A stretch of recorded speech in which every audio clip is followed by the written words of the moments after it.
The FDIC just reported that California regulators shut down Silicon Valley Bank. The largest to fail since the Great Recession. It's Silicon Valley Bank. The company failed to raise capital and shore up its balance sheet. Concern surfaced this week about the bank's financial stability. SVB stock was halted before the market opened today after falling another 60+% in the pre-market. There were fears of a run on this bank. Customers were rushing to take their money out.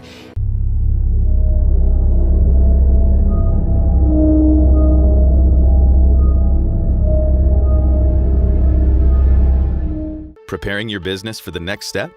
Navigate your ups and downs with insights, advice, and in-depth reports informed by over 35 years of banking experience. Silicon Valley Bank, built for what's next. Customers were rushing to take their money out. Well, let me say America's economy relies on a safe and sound banking system that can provide for the credit needs of our households and businesses. So whenever a bank, especially one like Silicon Valley Bank with billions of dollars in deposits, fails, it's clearly a concern.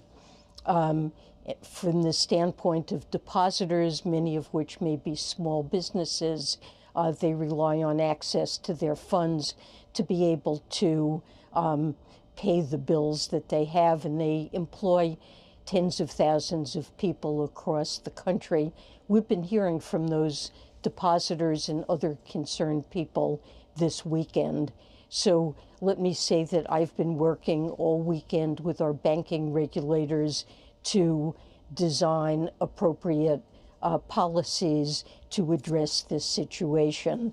I can't really provide further details at this time, but what I do want to do is emphasize that the American banking system is really safe and well capitalized. It's resilient. Look, let me just say that we want to make sure that the troubles that exist at one bank don't create contagion to others that are sound, and a goal always of supervision and regulation is to make sure that contagion can't occur.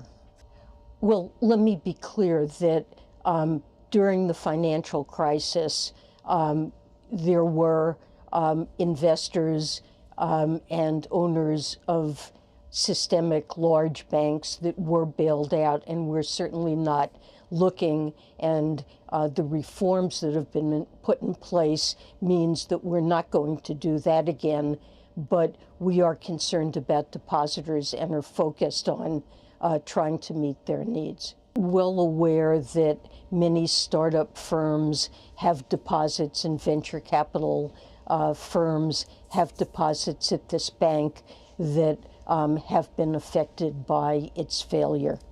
So this is something we're working to try to resolve.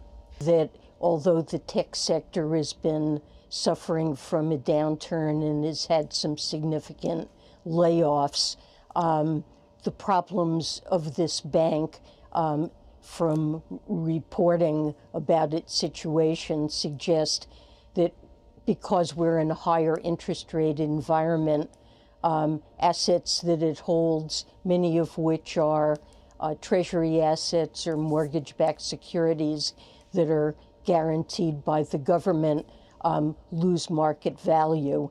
Mm-hmm. And the problems of the tech sector aren't at the heart of the problems of this bank. The Federal Reserve is independent and charged with making judgments about what the appropriate course of action is to address financial risks and also to achieve their inflation and employment goals.